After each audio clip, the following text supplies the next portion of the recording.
I am so happy and excited to officially announce to you our very first presenter for this year's Hiyas ng Pilipinas 2024, and that is Kaya Cebu, a Korean restaurant based in Cebu, owned by Miss Madam Maye Jong. Let me check for the complete name just to make sure. Maye. Felmarie. Yes, Madam Felmarie Jong. So a big round of applause to our first presenter. And currently we are in communication with, of course, the finest aesthetic here in Manila. No other than Sueco Aesthetics by Dr. Edmond Sueco. So they're also planning to get that top spot for our sponsorship packages. Yes. And of course, sa mga nag-message na gusto makipag-partner, for sure, I will get back to you. And sa mga planong mag-message pa, you can always send us a message sa aming Facebook page, Hiyas ng Pilipinas, at also send us an email at info@hiyasnangpilipinas.com. Especially ngayon na much bigger and wider yung marketing natin kasi nandito tayo sa malaking market ng Philippines, which is Manila. Yes. So, again, I would like to announce that the screening is now officially open, and we already have the schedule plotted. We have August 4 that will be in Davao. We also have August 11 in Cebu for Visayas screening, and August 18 here in Manila for our Luzon screening. Okay, and for the venue, that will be announced. So I guess I already have everything. Thank you so much, our media friends, and to all the AS all over the Philippines.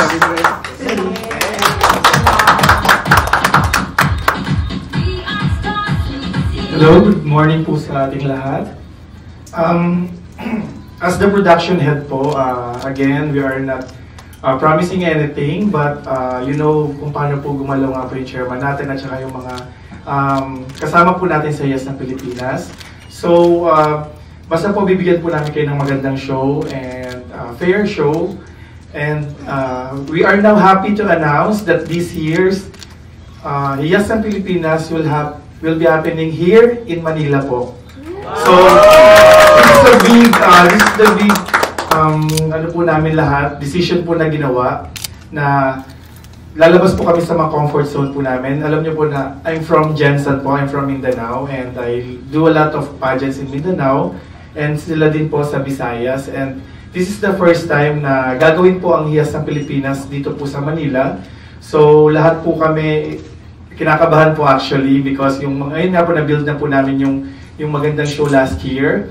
So by this time medyo pressure po kami kasi nga po kailangan po namin higitan pa po yung mga nagawa po namin last year, and especially po yung Luzon na masyadong magaling po talaga sa mga production, sa mga technical works and everything po. So kaya po medyo talaga kailangan po namin mag-work hard for this.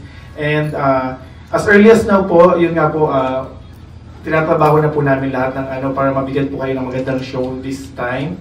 And maasahan niyo po na na hindi po namin kayo patutulugin during her pageant, and gagawin po namin fast pacing and para po hindi din po masayang yung mga time niyo po. And I know you have a lot of things po na gagawin sa mga personal life at saka mga own works niyo po. So this time po we will make sure na may enjoy po kayo sa show, may entertain po kayo, and we will make sure na makakauwi po kayo before midnight. And yun po yung promise ko naman po palagi pag gumagawa po ako ng show. I will make sure po na 3 to 3.5 hours tapos na po yung show. And hindi naman po minamind ng chairman po natin yung kailangan mo ng mahabang airtime kasi yung sponsor natin gusto ng mahabang airtime and all. So once na nakipag-usap po kami sa mga major sponsors po namin, we make sure po na hindi po kasama yung ganong part po na you have 10-45 seconder na commercial breaks, mga ganun po. So, yun po. bibigyan po namin po kayo ng ano ng fair and magandang show po yun. As of now, yun pala po yung mga namin. And as early as now po, para po makaprepare po ang lahat, the finals will be happening at SM North Skydome. On October 13. At exactly 6 p.m. po. Oh, exactly. Opo. Parang na-pressure niyo ba? Opo, the doors will open at 6 p.m. Okay. The doors will open, ha? Yeah. Open ha? But we will start at 7 p.m. So, yun po, inaanap po namin lahat na ano, and yun po, bibigyan din po namin kayo ng magandang spot, yung mga special or media friends po. Yun po yung sinabi po talaga sa akin, yun po yung instruction sa akin talaga ni Chairman na, Mark, bigyan mo ng magandang spot si press natin and media friends para makacover nila, tsaka at the same time, ma-enjoy nila yung show. Hindi lang yung basta audience sila doon, nasa gilid sila. Mas priority po ni Chairman na bigyan mo ng ng magandang pwesto, yung hindi na, yung camera nila hindi matatabunan. So, yun po yung Chairman! So, yun po, and sana po ma-enjoy po natin daw, kasi po this will be our first day na magkakasama-sama po pagka dumating na po lahat ng mga candidates natin dito sa pageant week po natin.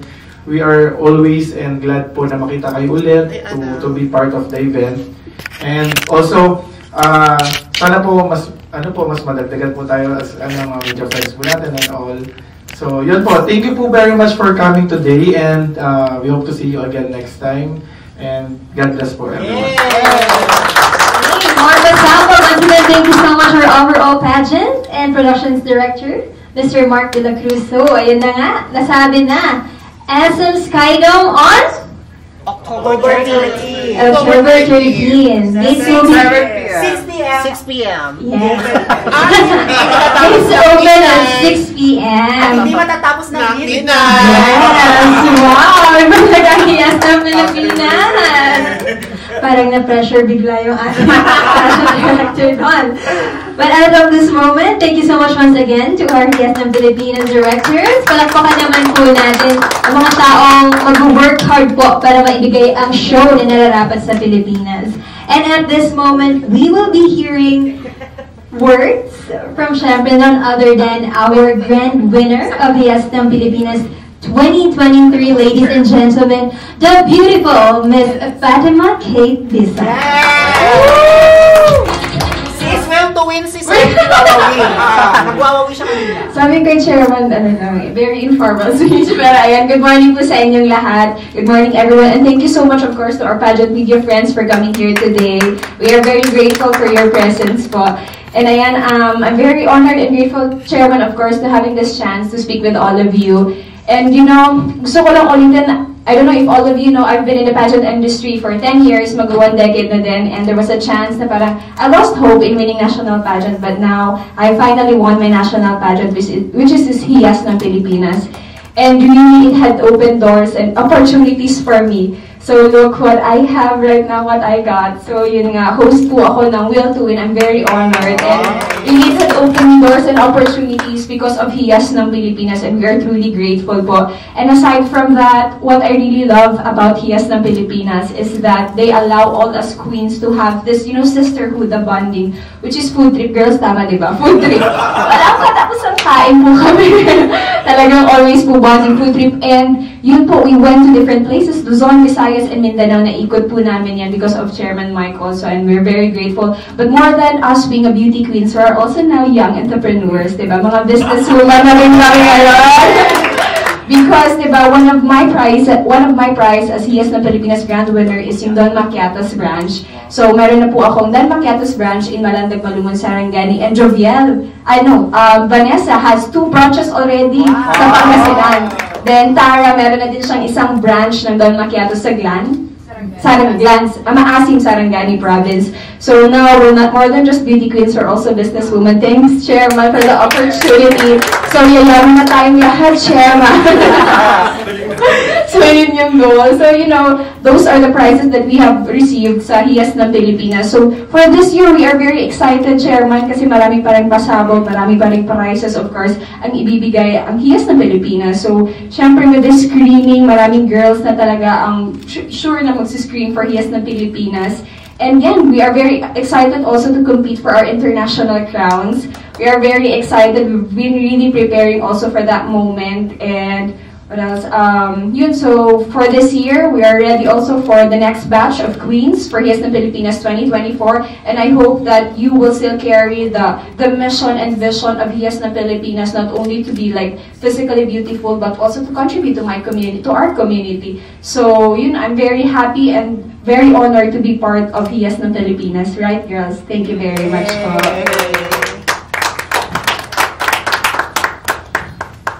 Thank you so much, Fatima. And we already have heard the good words of what happened and transpired to the beautiful girls right here. So they're not just beauty queen, they were molded to be a better woman by becoming entrepreneurs. And that is on CEO and Chairman Mike Sardelia. So thank you so much. I know yung mga girls dyan excited na, not just to win the crown of Hiyas ng Pilipinas, but to be a better version of themselves as well. So at this moment, ladies and gentlemen, I would like to give the floor to one of the Philippines' youngest entrepreneurs serving as the CEO of the fastest growing BPO company and IT center in the country, Innocentrics Philippines. He is also the president of the MCS Group of Companies and the founder and CEO of the design and build construction firm, M. Sardelia Builders. He is the proud owner of Cebu's trending resort in the south, Serene Oasis in Oslo, Cebu. Everyone, for his official press speech, a big hand to the owner of Hiyas ng Pilipinas organization, Chairman Mike Sardelia.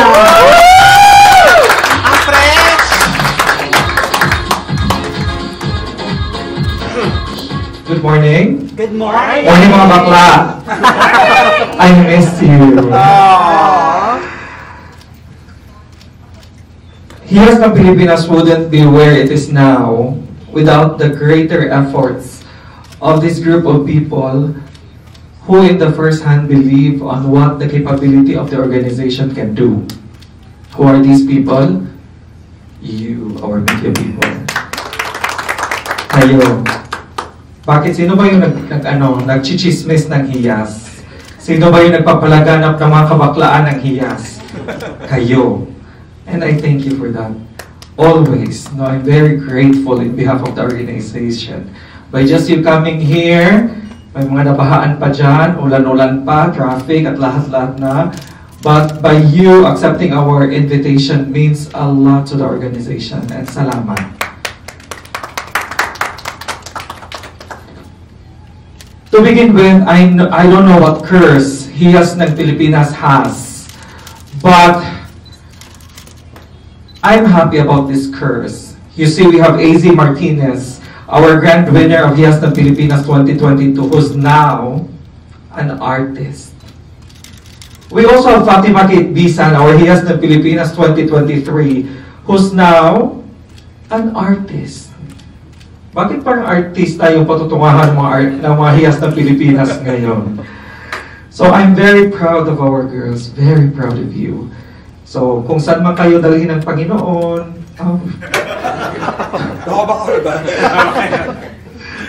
you always have a home here at the Hiyas ng Pilipinas. Yan nga yung sinasabi ko sa kanila. This is very unlikely of some of our pageant friends. No, that the moment that they turn over their crowns and then their responsibility stops. Hiyas ng Pilipinas, however, is different. I've been telling them about this. Now, our relationship will continue. You see, these girls are already entrepreneurs. Vanessa, for example, got her first car from the business I gave her. Sana all. Yes. I mean, Vanessa and the rest of the girls has been earning not only our candidates but also our officers. So you see, I don't deal Hiyas ng Pilipinas as just an organization to show off beauty, but of course, to give them livelihood after. No, it's not just about beauty, magazine, modeling, posting, and whatever. It's about having life. Because for me, that's what Hiyas is all about. Para sa akin, yan yung pinaka-importante sa lahat. Yun bang, I'm proud. No? Proud ako na yung mga girls ko, may sasakyan na, eto, may mabibili na yung mga gusto niya, at saka lahat-lahat pa.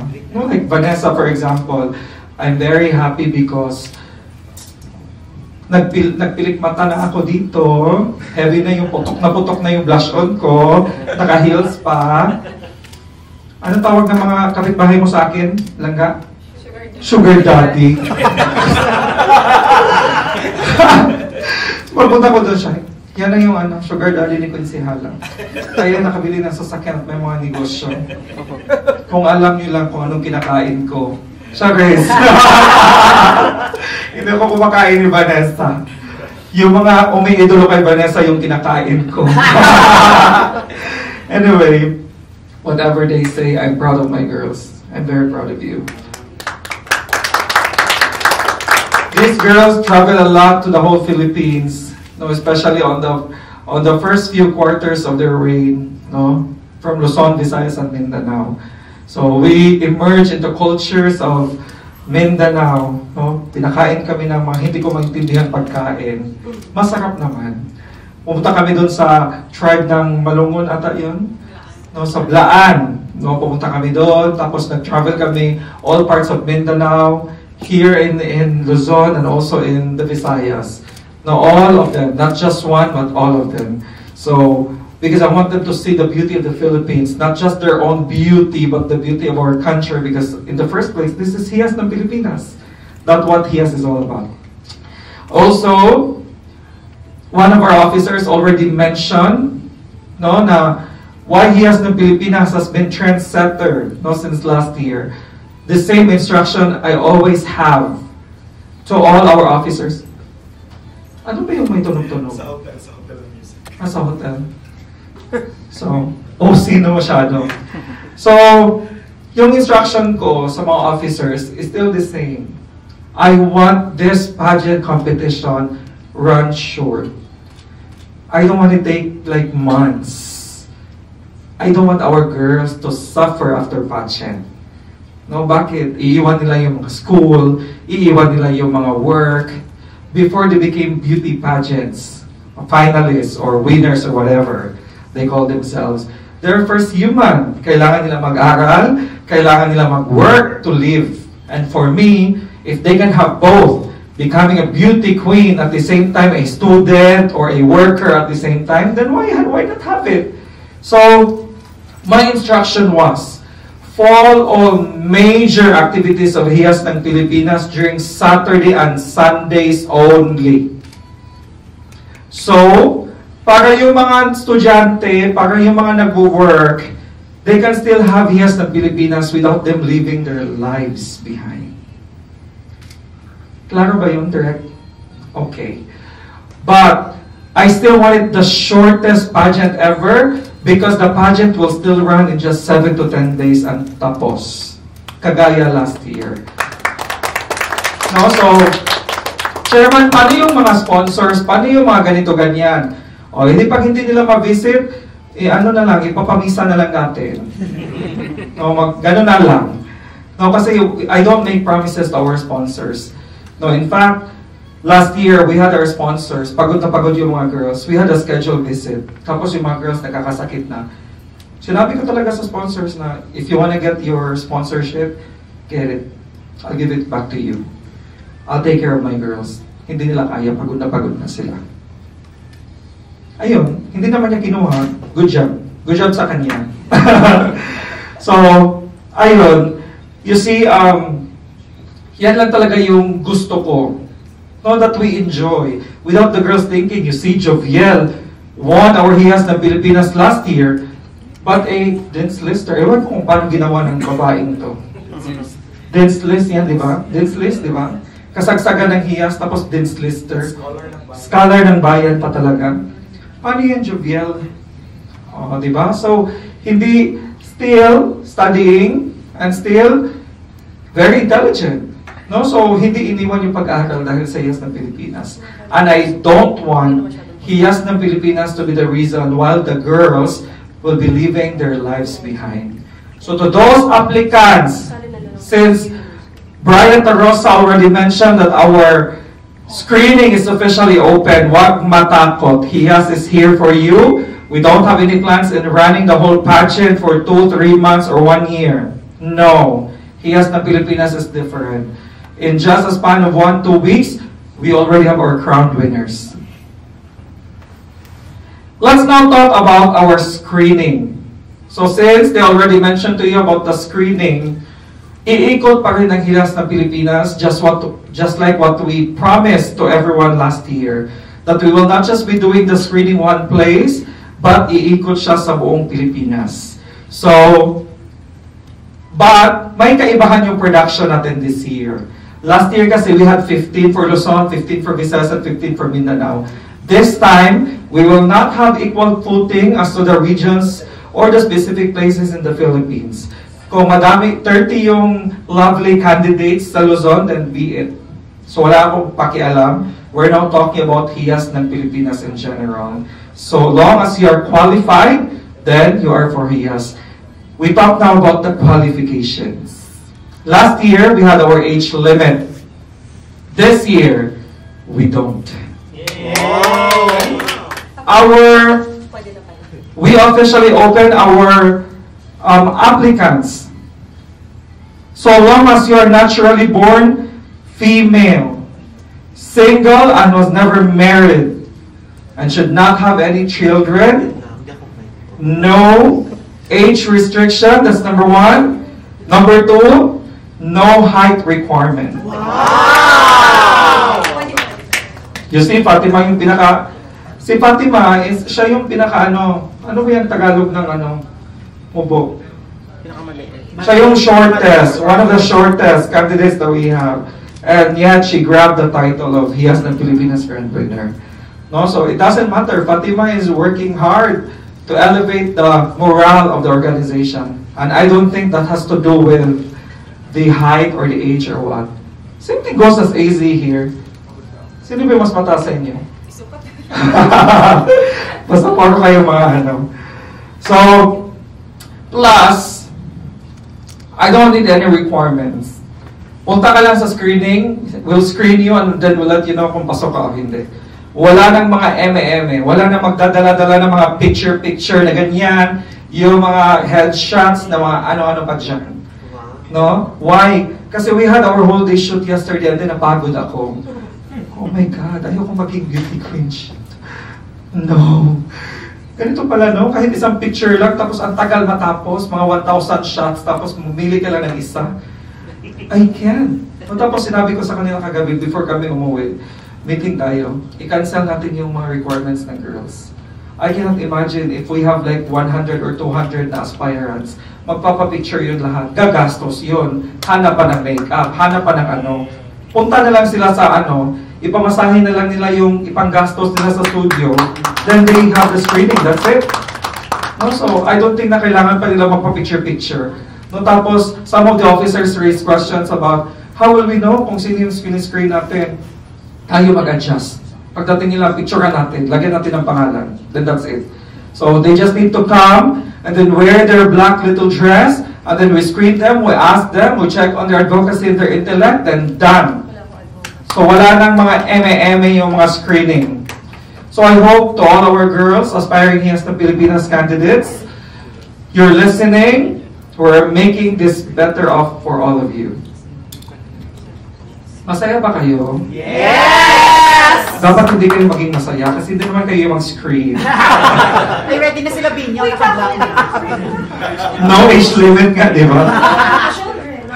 Ganon! So as what you also see, our screening also falls on Sundays. No? Pero wala talagang reason, walang rason. I have work, I have school, I have then whatever. No? We do it on Sunday. Kami yung mag-adjust. Then we do it 1 p.m. Para yung mga call center na nagtatrabaho ng Friday, makakatulog pa, hindi haggard dumating doon sa application, sa screening, at saka ano-ano pa. So, we do all of these adjustments for all our soon-to-be Hiyas ng Pilipinas. Direct Marquee is also, no, the whole organization, by the way, is very excited. Our production this year is just different. Pasabog. I tell you na mga bakla, you've never seen this type of pageant in your whole entire life. I promise. Eme? No. No, iba yung pasabog ng Hiyas ng Pilipinas this year. Last year, bato-bato, gem, diamonds. This year, different. So, abangan. So, knowing that it will be here in Manila, no, it's in the heart and brain of the Philippines. So, hindi naman tayo magpatay-tae lang yung Hiyas, no? Na hindi, no? So, pumunta kami dito para makipagsapalaran kasi ang hirap ng buhay. Charot! So, kailangan nating gandahan. So, no, the plans are done, the schedule, the meeting, everything. So, we're just waiting for our girls. And, sabi ko kay Direct Marquee, kahit na hindi ganun kalaki yung kahit hindi ganun kalaki yung venue, wala akong pakialam. No? Sama ng sinabi niya, bigyan na ng magandang view yung mga media friends ko. Okay na ako dyan. Why? No, we've proven. Hiyas ng Pilipinas in our very inaugural last year. Halos na puno yung Grand Convention ng ating venue last year. A lot of people went in both the prelims, the swimsuit, and the Grand Coronation. I don't think that we still need to prove something in terms of bringing people. Why? One media people, like halimbawa si Mars France, meron siya mga 500,000 followers. 100,000 lang yung manood. We have 100,000. Kumpara naman sa mag-effort pa kami ng malaking venue, tapos punuin talaga. Mag-iingay-ingay lang sila doon. Tapos gusto ko ng solemn, prayerful yung yung pageant. No, so basta lang mabigyan kayo ng magandang view during the pageant, punuin lahat ng stage yung Hopes Dome, wala akong yung tawag doon? Sky Dome. Kung punuin niya lahat ng stage, wala akong pakialam, kahit na mga media lang yung manood, okay lang ako dyan. No, so basta maganda lang yung productions. No, maganda yung productions at saka pa. What else? Are you ready for my pasabog for today? Yes! I don't think so you are. Yes!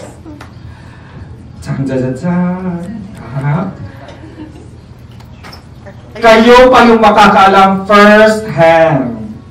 No? Those whose media are here. Everyone, in behalf of Hiyas ng Pilipinas organization, I'm very happy to announce to you our recent partnership. Gusto pa ba kayo? Hiyas ng Pilipinas is very happy to announce our official partnership with an added international crown for our pageant. Ladies and gentlemen, I present to you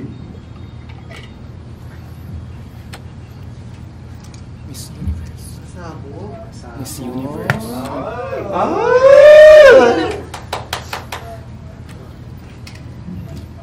our additional international crown for Hiyas ng Pilipinas. Everyone, I present to you Miss Elite Philippines.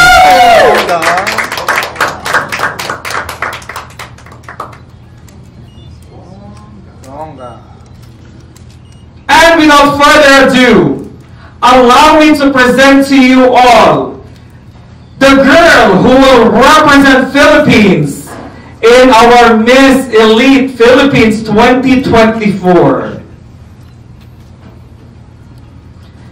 May I call in all the national directors of Hiyas ng Pilipinas to please be here in front to officially sash our representative who will be competing September 2, 2024. Next month. In Egypt. Everyone, please welcome our Hiyas ng Pilipinas Miss Elite Philippines 2024. Miss Joviel Angelita.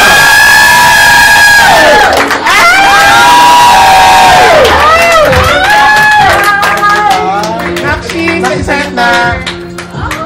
Wow, kaya pala. Winner! Winner na!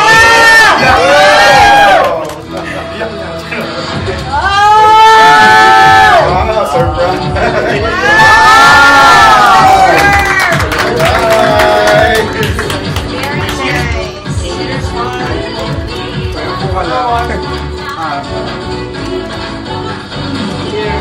Pasab! Akala ko media launch na. Sashi na lang na. Congratulations!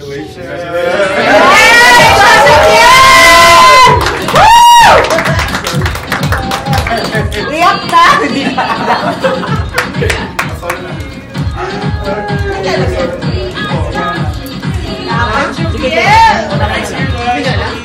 Hindi mo alam. That's surprise. Once again, Filipinas, there you have it, our representative for this year's Miss Elite happening in Egypt. This coming September 2 to 14. So, supportahan po natin. Oo naman, ang ating isang Joviel and Saluta.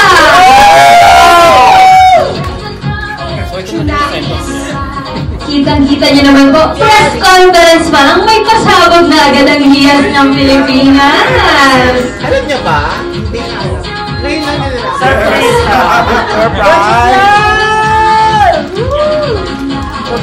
Our Miss Elite 2024! Yay! Oh my God, parang proudly talaga, no? Hindi lang nalalaman.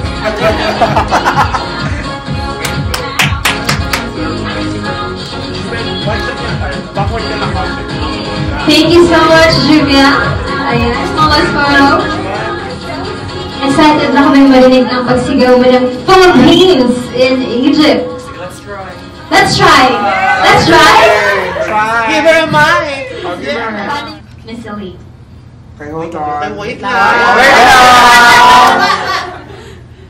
Go. 1, 2, 3, go! Joviel Absoluta Philippines!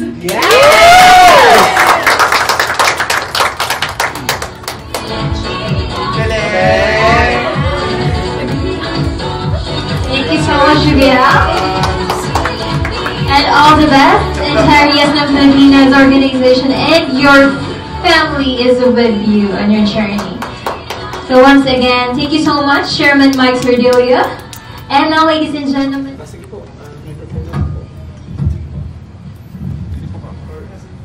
ayan, so the floor is now open for any questions from our media friends and peers. Hello.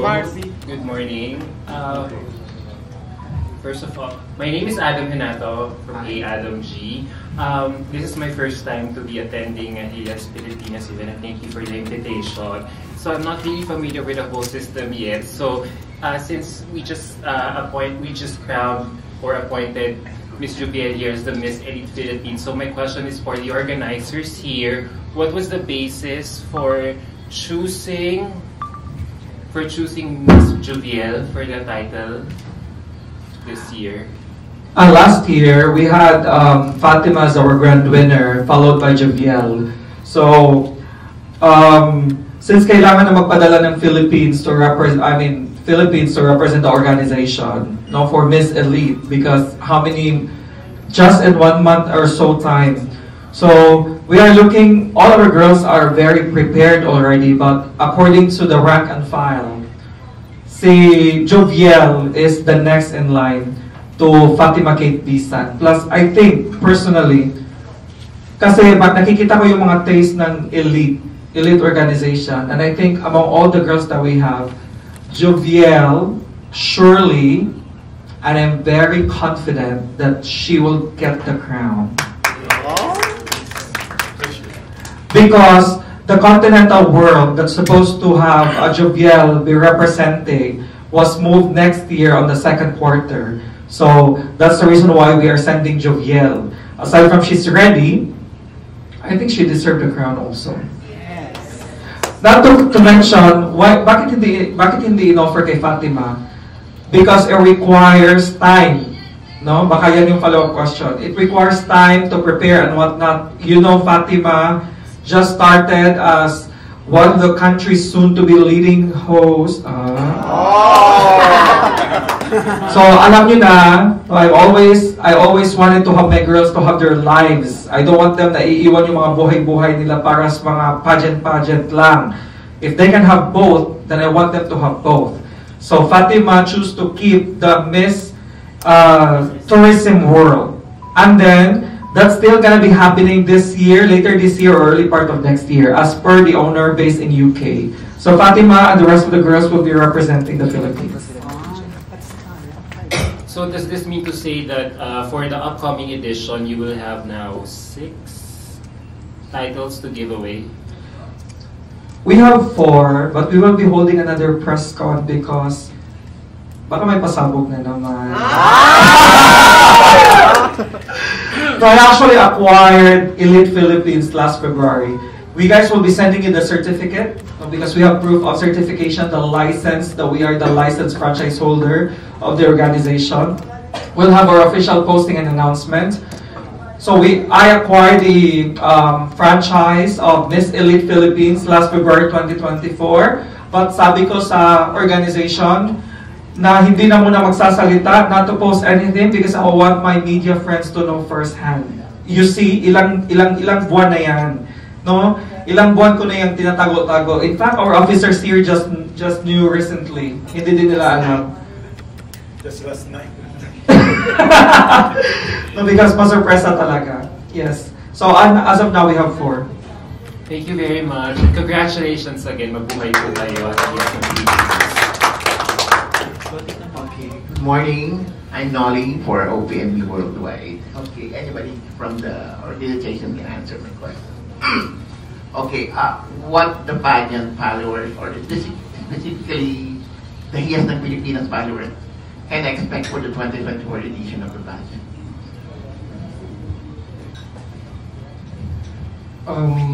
This time po kasi last year will be, that's the first time po na nahawakan po namin yung, na-acquire po namin yung Hiyas ng Pilipinas, and yun po, maganda lang po yung kinalabasan, and pero nangapapa po talaga kami. This time po, as early this year, grabe na po yung mga preparations at saka meetings po namin together with the officers po this year. So, and also the girls. So, yun po, asahan nyo po na organize, hindi po magulo yung pageant, hindi po mahirapan yung mga candidates to have their journey to the crown. Tapos, yun po yung mga and especially po yung pinaka gusto po talaga ng chairman natin at saka ng isa po naming goal po talaga is to have a good production, very nice production po. And yun po yung kahit po marami na po ako nagawang pageant, but then ngayon po talagang nag-research pa po ako, nagtatry pa po ako ng ibang supplier para po preparean pa po yung mga mas kakaiba po pa pong show ngayong year. So yun po yung mga i-expect po siguro. Okay, follow-up question now. Okay, the 2023 edition of Hiyas was a huge success, na ginawa sa Cebu. So, bakit nag-decide kayo na this time, dito sa Manila gawin yung pageant? Kasi parang from the start, kasi na-identify siya na Cebu-based pageant. As what I promised last year, na maliban sa iikot yung Pilipinas, yung organization to the whole Philippines, aside from the screening, I think I've mentioned to the press that iikot din yung Hiyas ng Pilipinas because I don't want it like Cebu-based. No, I don't want it tagged as Cebu-based. No, as what I've mentioned, even if my businesses are in Cebu, no, my businesses are in Cebu and whatnot, my heart belongs to the entire Philippines. No, my roots, I'm a native. No, my parents are from Zambales. No, so I was born and raised in Cebu, but our hearts, no, is in Luzon. Plus, majority of our people, our grand winner from last year, our production here is from Mindanao. Most of the businesses that I'm doing is in Mindanao. So, the plan is iikot ang hiyas ng Pilipinas sa buong Pilipinas. So, if we had Cebu or Visayas last year, the goal is to have Luzon this year. Up to next year, I don't know. Maybe we do it in Mindanao, but let's see. Okay, thank you very much and congratulations in advance. Hello, I'm Norman, but people call me Dito Norman. I have a question for you, Mike. Mike, you know that pageant fans, they look at national pageantry as may hierarchy yan eh. There's MUPH, there's MWPH, there's BBP, there's FTE, and there's Mutya. In 5 years' time, saan mo gustong malagay ang hiyas ng Pilipinas? What niche do you want? Saan ka doon papasok? Gusto ba ikaw maging queen bee ng national pageantry? Thank you. Hi, Tito Norman. I'm finally very happy to meet you. Kagaya ng sinasabi ko last year, hiyas ng Pilipinas is not here to compete. Because we live under one roof, no? So, it's beauty with a cost. I always give thanks to this organization because halimbawa, Binibining Pilipinas, they started the pageant in 60 years. I don't think that without Binibining Pilipinas, there will be no hiyas ng Pilipinas. That's one thing for sure. Without Binibining Pilipinas, there will be no beauty queens. I give praises. My gratitude is always for them, and I'm not here to compete. If they look at us, out of 100 pageant organizations, they look at Hiyas ng Pilipinas on the 99th level, that low, be it. My goal is just for those who believe in what the organization is capable of doing. In fact, Fatima here, sumali na yan ng mga madaming mga pageants eh. Isa na yan sa mga Misfit, Binibining Pilipinas, halos lahat-lahat na, Miss Earth at Miss Earth na. Sabi ko sa kanya, our praises to them. Because without this organization, I cannot have the Fatima that I have now. So, I just want it called friends because I don't want to compete with them. So, it's up to the pageant fans if you label Hiyas ng Pilipinas. No, some of them will say that we are the next rising organization. I don't believe them. Because regardless, halimbawa, God forbid, mawala itong mga national pageants na mga malalaki that we know now. And then, Hiyas ng Pilipinas is there. My praises and my gratitude will always remain to these organizations. Because again, without them, there will be no Hiyas ng Pilipinas, that's for sure. Thank you so much, Mike, and congratulations. Let's hope that humility will become the benchmark of national pageantry unity. Thank you, Tito. This is Jason Capuchino sa Hashes and Scripts. Follow up lang doon sa question kanina, yung iikot ang Hiyas ng Pilipinas sa buong Pilipinas, no? So my question is because Mindanao and Visayas is largely underrepresented in national pageantry. So is there any plans to bring the traditions and culture of Mindanao and Visayas in the upcoming finals? Because I think there is an opportunity there na pwedeng gatasan ng Hiyas ng Pilipinas. I wanna take into consideration about yung na-mention ni Direk Marky that what I want with Hiyas ng Pilipinas organization is I want it fair organization. You see, no bias at all. Fatima, yung handler niya last year, si Direk Marky, hindi niya alam na si Fatima yung manalo. The moment that we announced that Fatima won, iyak niya talaga. Nung nag-ready yung iyak niya kasi ang pangit na talaga dun sa video. You see, tapos, people ask me, bakit? No, why? Kasi, as what I mentioned, our other friends from other pageant organizations, sabi nila na, meron na lang top 5, yung may-ari, may bet na. Para sa akin, I don't think so that it's like competition. Even if it's a beauty pageant, I call it beauty pageant competition. I want the girls to compete. Without them knowing who will win, let the judges dictate who will win. Now, in so far with bringing the traditions and cultures of the Visayas and Mindanao because they're underrepresented, let Fatima Kate Bisan be a living witness to that. You see, Joviel loved Mindanao already. She's been here. She's been there for how many months? Ano na yung second family niya? Adopted daughter na to ng Mindanao. Diyan na siya nagpagawa ng mga buhay-buhay. So, tapos I let them emerge and appreciate the beauty of what Visayas and Mindanao. So this year, that's the reason why. No, so we do the first screening in Davao because, as what I mentioned, no, based on the messages and comments, ang daming nag-aantay ng mga finalists na magaganda at deserving, intelligent, and those people, girls with advocacy in Mindanao. So I'm very excited to meet them all next week on Sunday.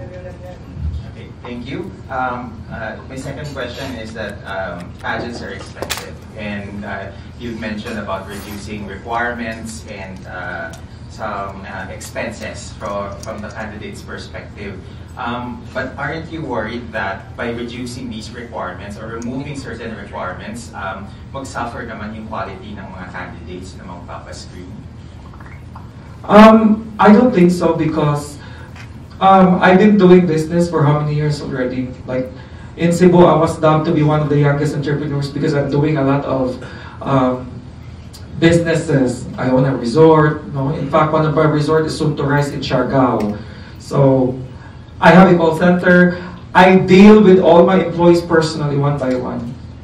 Walang makakapasok sa company ko, not until they will have my interview with me. So I believe in my instinct. I don't believe in pictures. I don't believe in their Instagram or their Facebook followers.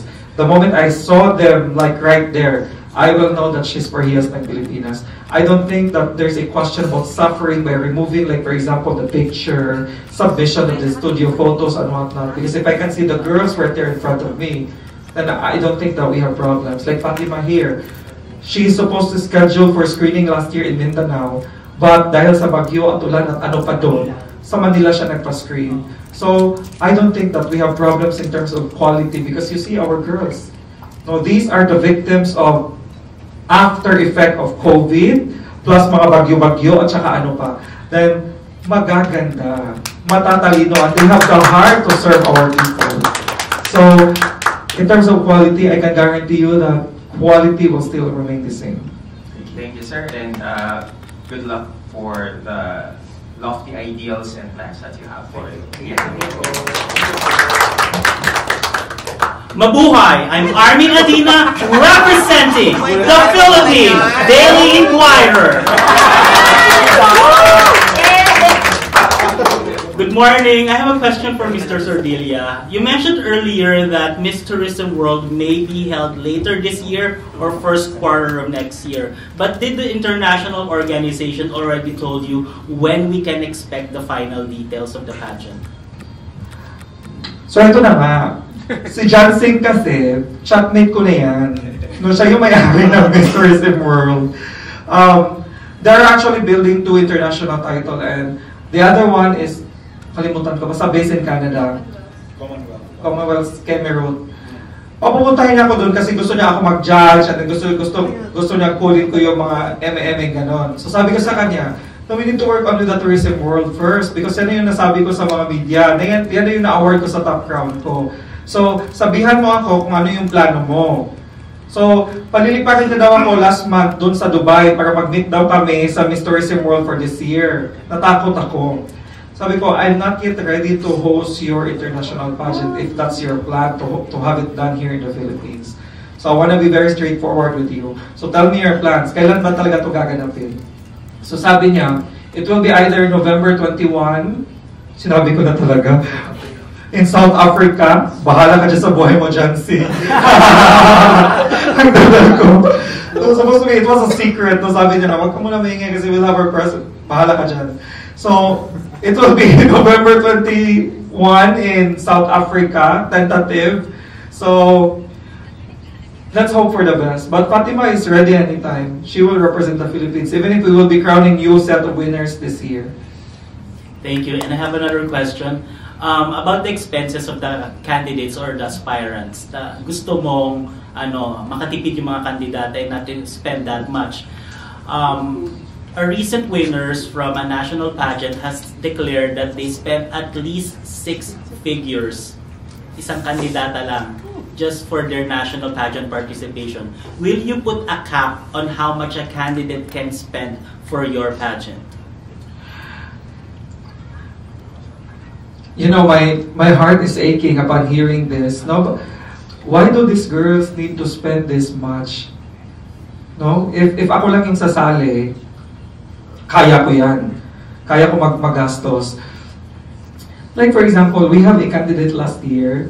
She's from, where's Laura from? Rizal. One of our candidates from last year. No, I like her. No, but pumunta siya doon na walang-wala. Walang makeup artist, walang costume, wala lahat. The organization is there to help our candidates. What I've mentioned to all of them is to have a backup and standby makeup artist if in the event that the candidate is unable to provide for herself. Mami T here is a designer. Walang gown yung design. Oh, bigyan mo ng gown. Ano pang ine-etchos mo dyan? Walang bigyan mo ng tulungan natin, alangan magubad yan dun.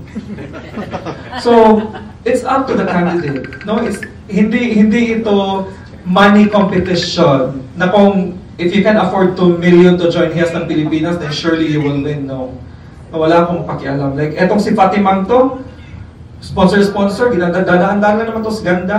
Yung mga designers doon sa Mindanao, Mami, bigyan mo ako ng sige, dadamitan kita. Yung mga damit nila lahat ngayon, mga sponsor yan.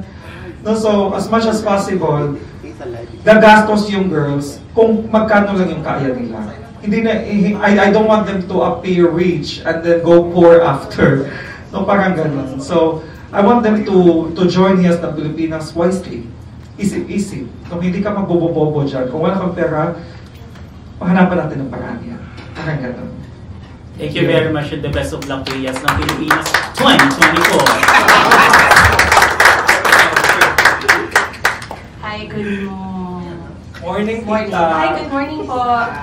Nice to see you again. So, Chairman Mike, sa mga makukulit at paulit-ulit ang tanong. So, we were there last year, 2023, when these girls were crowned. So, ang tanong is, bakit po ulit hindi sila nakapag-compete internationally last year? At aabangan natin, you mentioned na ready sila mag-compete this year. But what was the reason before? Because one of the things na sinasabi ng mga pageant fans natin is masyado ng maraming national pageants. Ano po ba ang guarantee nila na matutuloy itong mga international franchise na to? Wala tayong control as to the international titles, no? Like, to mention, madaming mga international crowns under very famous national pageant here in the Philippines. No? They will be postponing like 2 years na, wala pa din napadala. Next year na, wala pa din napadala. At ano-ano pa dyan. So for example, AZ here. No, so AZ is our grand winner for Hiyas ng Pilipinas 2022. Ang dami mga etchos, kaya siya hindi mapadala ng Hiyas ng Pilipinas na mga ganito ganyan. Then I sent AZ in, where was that? Florida, USA, and she won the crown. No, that was under Hiyas ng Pilipinas. So, as to the schedule, yes, we already have the schedule, but as to the details of it, we don't. Just like our elite ng Pilipinas, Miss Elite ng Pilipinas, Miss Elite Philippines. No, so we already have the dates as to what to bring, what to do, what to everything. Then the Hiyas ng Pilipinas is ready all the time. So, let's have one crown at a time. Also, in addition to that, I personally find it perfect timing. Like, if they will win this year, at least they will have 1 year to prepare before they will finish their reign before they will go to the international stage.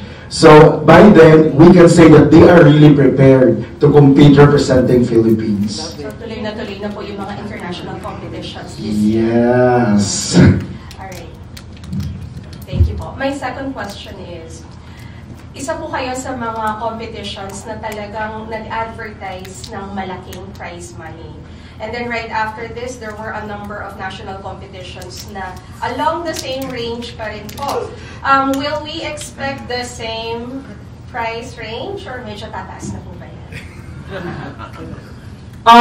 The reason why we are not yet announcing as to the prices, but of course, no, according to them, HIAS is very prestigious. No, maganda yung production, pero bigay-bigay lang kami ng mga mga 5,000 na mga grand prize winner. No, hindi naman. The reason why hindi pa kami nag-declare ng official prize as of this year, but you can expect that kung hindi man siya the same, at least it will be more. You see, we advertised last year that our grand winner will receive 1 million worth of prizes. But Fatima, Diyos ko Lord, mga 1.5 ata yung natanggap ni Fatima. Why? Because I'm after of what they can do after the pageant. I want to provide them business. No, you see, if we have sponsors, takot yung mga sponsors kasi nadala sila sa mga pageant na ganito, nagbigay kami ng millions of cash. Sabi ko sa kanila, why are we talking about cash? No, if we can discuss about matters of you giving me business and me giving your business to our candidates and our winners. Kagaya ng ginawa ng one of our sponsor last year. And I think they will also be sponsoring this year kasi naging maingay sila nang dahil sa HIAS ng Pilipinas. You see, they just give us like this. I'll give you this franchise, I'll give it to my girls. Hanggang kayo nang bahala magpalago dyan. Boom! Mag-sugar daddy ka na. So parang ganon. So now that we are working on the sponsors, that's the time that we will be announcing officially kung ano yung makakuha ng mga girls natin this year. Because as usual, gusto kong pera-pera yung mga girls ko. No, yung mga, meron silang buhay pagkatapos ng HIAS ng Pilipinas. Their lives doesn't stop after their crown, but it's just about to begin. Maraming Thank you, Tita. Thank you, Tita, sa question. Hi, my name is Franz. Question, yung preliminary competition natin is umikot tayo sa Cebu. Like, swimsuit competition is sa resort, and then yung evening gown natin is in a hotel, if I'm not mistaken. Toledo, nung nandun kami. Question na lang, kasi here ngayon tayo sa Manila, paano yung atake ng preliminary competition natin here in Manila?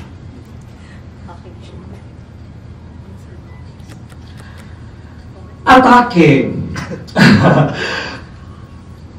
One thing's for sure, if possible, kasi kaya nahiwalay yung swimsuit competition last year.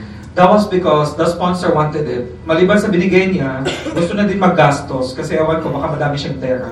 But he's reaping the effect of HIAS ng Pilipinas, you see. Because I'm also in hospitality, their occupancy was very, very low before HIAS ng Pilipinas. But after HIAS ng Pilipinas, hindi na ako makapasok. So anong gagawin ko sa mga vouchers na to? Kasi puno na sila. Tagatawag ko, fully booked. And good job sa inyo. No, I'm talking about what is our atake here in Luzon is what I'm thinking, no, sa napag-usapan namin, we are working on i-announce ko na ba? No, wag na muna.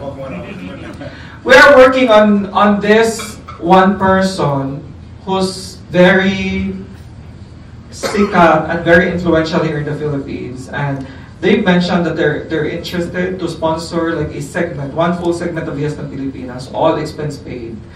But I need to have it black and white. Gusto ko may kontrata. Alam, you know me. Ayoko yung mga binabastos-bastos yung mga babae ko halimbawa. Ilalagay doon, whenever we request the girls to get ganon-ganon, suntok. No, ganon. Hindi pwede. Bawal. So I need to have everything in black and white first before we commit. So now, the paperwork's already on the works. So I need to check kung ano yung mga inclusion kasi what we're planning to do is to give them a segment for the preliminary. So, but one thing's for sure is iisa namin yung swimsuit, not cos, at saka yung gown preliminary competition. But surely, it will be here in Luzon. Yes. Thank you. And also, another question lang, kasi with regards kanina na you said that one of our reigning queen is not already part of the family of PS ng Pilipinas. Sino ngayon yung mag-a-assume ng kanyang crown?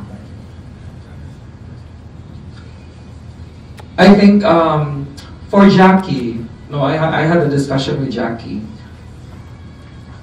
Alam niya kasi na mas, if I have to choose between your life and you doing Hiya's work, then if you choose life, who am I to stop you? Then you go on with your life. Kahit na, sinabi ko lang sa kanya na, sige na, hindi na kita pabayaran ng damages mo for not representing the Philippines. Now, for this year, however, since we mentioned last year that out of the 4 crowns that we have, the top crown is the tourism world. Ngayon, we don't have any top crowns. We rather call our winners as grand winner. So he has the Pilipinas grand winner, and we appoint right there and then who to represent which crown. So for now, to be very safe, since the Miss Omninational is vacated officially, either, so hindi ko pa alam, so pag-iisipan ko pa, I need a good massage on that. Either the runners-up from last year will compete for Miss Omninational or the winner this year. But other than that, remember that we still have the Miss Continental World, which is officially vacated today because Joviel, however, is representing different international. We have 2 vacancies. I don't know, and I think we have 2 runners-up. I don't want to make any announcement for now for sure, but another press con. Another press con for tomorrow. So yes, one thing's for sure is ayaw ibigay lahat mo na ngayon. So we wanna hold up to sige. Thank you, Chairman. Hello, mabuhay.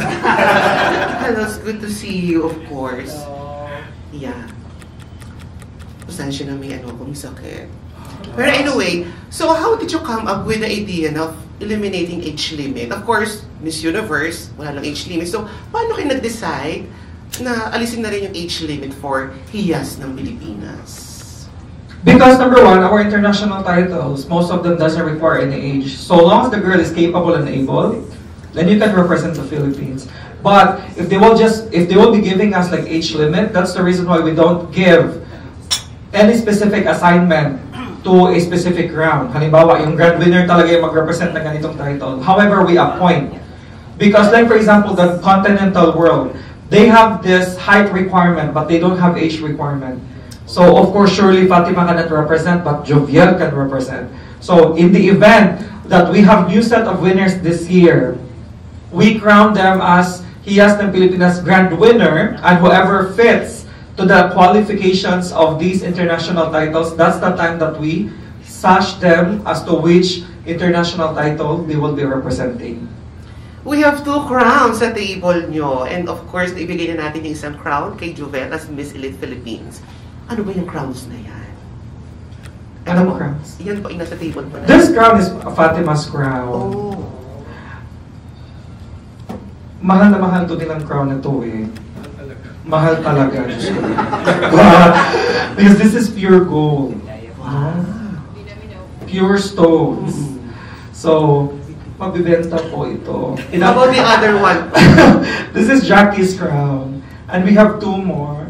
Actually, nagawa na. Pero, a replica crown. Hindi ko gustong i-display. Baka maano sa online sellers. Yeah. No, hindi to online sellers, just ko. This is made and crafted exclusively for Hiyas ng Pilipinas. Thank you so much, Hiyas family. And excited na kami sa paraffle later. Hello, good afternoon. This is Jay from Pageant Trend. It's nice to see you again, Chairman, and the organization of Hiyas ng Pilipinas. So my question to Chairman, we all know that last edition you had 30 official candidates, if I'm not mistaken. 45. So for this edition, are we expecting more than that? We officially announce the number of our candidates today. 100 po. Oh, medyo fantasy. No, we're looking at around 40 candidates for this year. The reason for last year is 45 because I wanted equal footing. 15 for Luzon, 15 for Visayas, and 15 for Mindanao. And we have directors from Luzon, Visayas, and Mindanao. But this year, wala nang director for Luzon, Visayas, and Mindanao. No, so we only have national directors, plus I wanted minimum of 40. Kaya sinabi ko kay Direct Marky, kung gusto mong ubusin ang lahat ng floor ng Sky Dome na gawin lang siyang stage, gawin mo. Kung lahat magaganda, deserve 50 to 60 na ipasok mo. So that's the reason why ngayon, I don't want to give any limit because Sky is the limit for Hiyas ng Pilipinas. Thank you so much and congratulations in advance. Bravo! Do we have any other questions coming from our press friends? Acceptance speech. Acceptance speech. Ayan. So I'd love to give the floor to all. I think I want to hold off to that. O sige na nga, sabihin ko na. Ito talagang si ano. No, because since Joviel just knew that she will be representing the Philippines for Miss Elite today. So, but sinabi ko sa kanya, you need to prepare. Why? Because Miss Continental World was supposed to be September also. Kaya masyadong prepared yan. Kaya nandun yan sa Mindanao. But nung the owner of Miss Continental World called me and informed me that they will be moving because of this and whatever. So sinabi ko sa kanya, then it's just perfect timing because I will be withdrawing Joviel to represent Continental World for this year because I have other plans for her. So I don't want you to, I want you to keep your mouth shut for now because ako lang yung magsasabi kay Joviel. So now that Joviel knew about this, behind her back, we already prepared for her send-off. Wow! Another press one! True, lalo. So, hold off your schedules because we will be having our official send-off for Joviel together with the press presentation of our candidates on August 25 already. 24 pala, August 24. Basta, magsisend lang kami ng mga invitation dyan. Anong Saturday yan? 24? So that's also the send-off for Joviel. So para makapaghanda yan, kasi Philippines lang yung alam niyang ibuka ngayon. She's overwhelmed for now. Sa 24 ka namin sa sala. Yes!